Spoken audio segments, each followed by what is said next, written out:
is a pleasure to be here.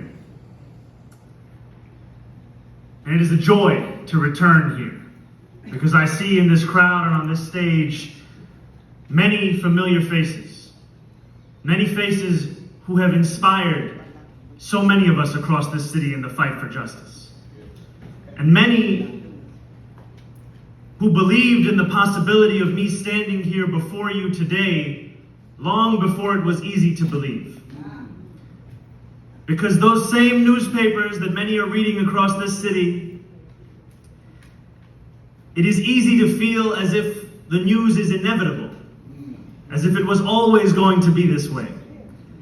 But there are those on this stage, there are those in this crowd who spoke to me when my name recognition and polling was at 1% in this race. And that is to be charitable to myself. There are those who spoke to me when the prevailing consensus in this city was that this campaign was an interesting idea at best. And I thank them, because what they did, what you do, what New Yorkers have done, is to create hope. It is to give people the permission to believe.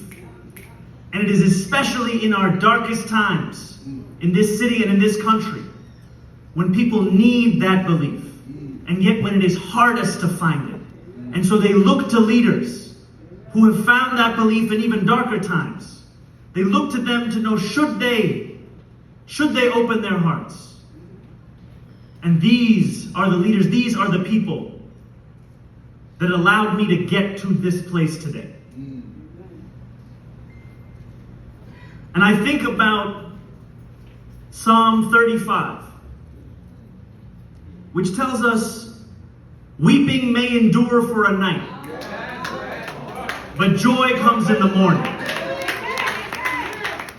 And it has been night for far too long in this city.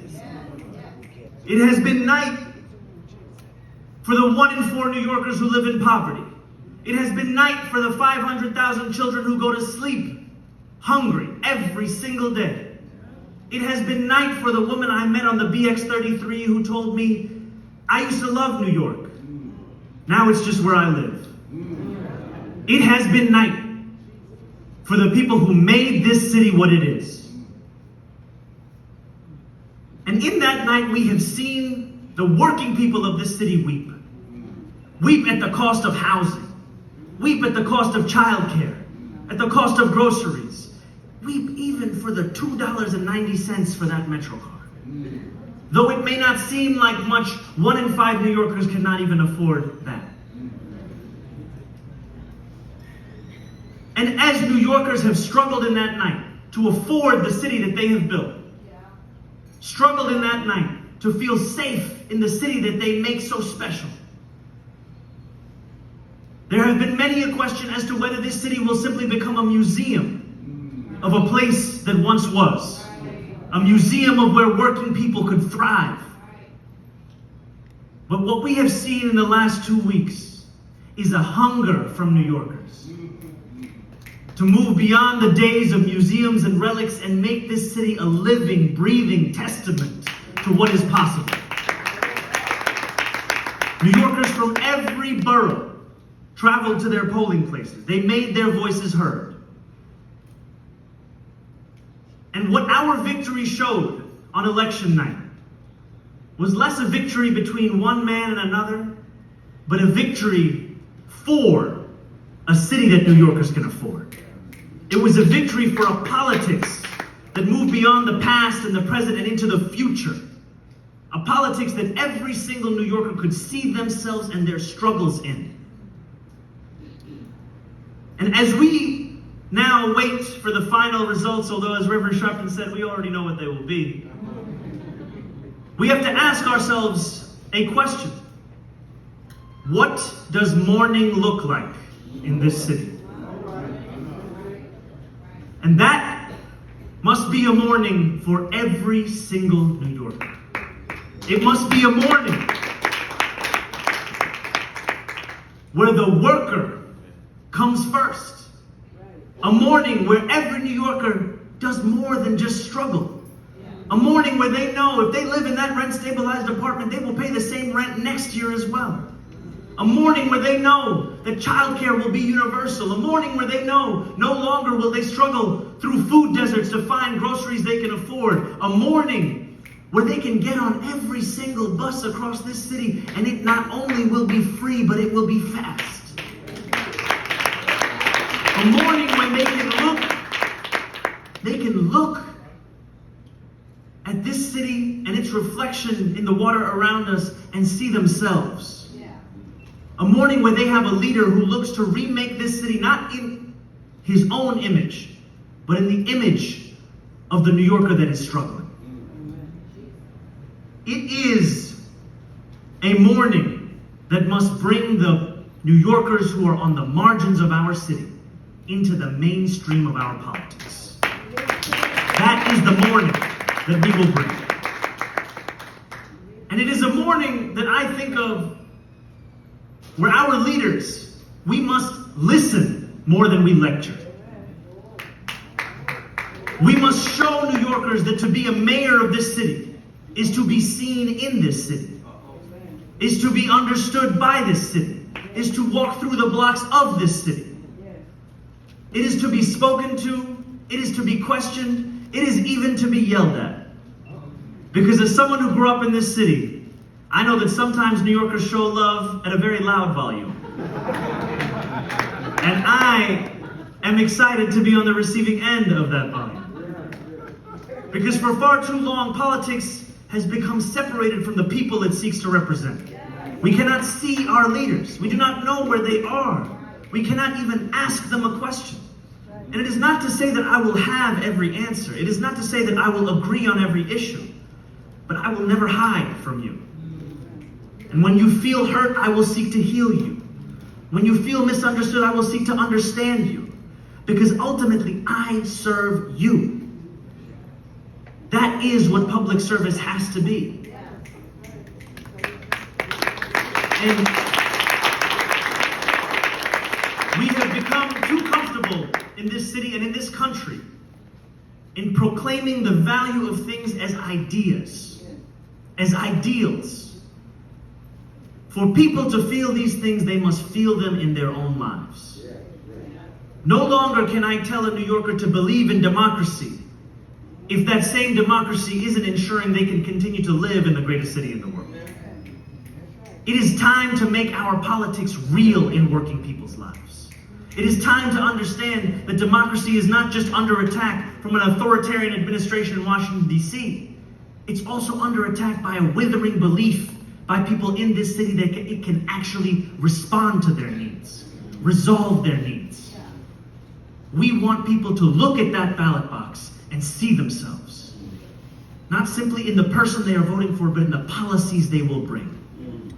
And that is how I will lead this city. I will lead this city with an understanding that no longer can we call this the greatest city in the world if we do not answer the question of what it means when New Yorkers can't even afford to live here. That we must live up to those words we have long cherished, those words we have long proclaimed, and finally make them real in working people's lives. And that is why, for 8 months of this campaign, when I heard many tell me, wait, now is not the moment. Now is not the time. There are others. I thought of the words of Dr. King, who in 1968 went to Memphis, and he gave a speech called All Labor Has Dignity. And he said then what we say now. Now is the time. Get the word across to everybody in power, in this time, in this town, that now is the time to make real the promises of democracy. Now is the time to make an adequate income a reality for all of God's children. Now is the time for City Hall to take a position for that which is just and honest. Now is the time for justice to roll like water and righteousness like a mighty stream. Now is the time.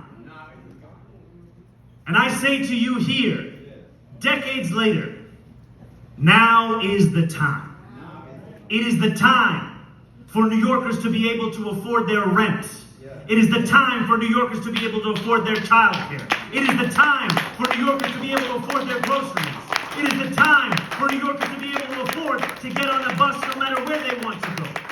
It is the time for New Yorkers to have a city that recognizes them, that respects them, that protects them, that uplifts them. It is the time for our city to be reborn. That is how we get to a politics of the morning. Because we have emerged through this darkness with a clearer vision of who our politics has left behind and for how long. And now we join together to ensure that this city, a new city with a new politics, is a city that brings everyone alongside with it. And I am thankful, as many will write of me as the first Muslim, the first South Asian. And you know, when Reverend Sharpton was saying that I was here on Christmas, one of the benefits of a Muslim mayor is I'm never going to be busy on Christmas. I'll be here. You can count on me. But as tempting as it is to say the first, I am but one in a long line. Those, they may not look like me. They may not sound like me. They may not come from where I come from. But they fight in the way that I do. They have won in the way that I aspire to. And there are many of those who are right here on this stage. And so as tempting as it is to use that language of the first, I want to honor those that came before me to make this even possible. And I think finally of the words of one of those mayors, Mayor Dinkins, who in September of 1989, after he won his election, he told New Yorkers something that has lived within me throughout this race. I want to thank the people of New York, he said. You gave me your votes, and even more in a tough time. You gave me your trust. And you gave our city something special. You voted for your hopes and not your fears. In so doing, you said something profound today about the soul and character of this town. And as Mayor Dinkins said then, I say to you now, a deep well of gratitude and thanks, and an understanding that while we are a city in crisis, what unites us is the knowledge, the hope, the belief that we can be more than that crisis. That the answer isn't to turn the page back. It isn't to wish of nostalgia. It is to move forward. Move forward. Every day we move forward, and we move forward to make those dreams a reality. For we know there are some days where hope is hard to come by, and those are the days that we must understand that hope is a discipline. It is something that we work to create. And so many of you in this room have created that hope. At a time when we were told it was not possible, you have delivered it to the extent that it feels inevitable. And I want to ask Reverend Sharpton, if you could join me here for one moment, to thank this incredible man, leader, someone who gave me that time, who gave me that hope, who gave me that belief, and now stands here alongside me as we start to walk for every New Yorker to make it a reality in each and every one of their lives.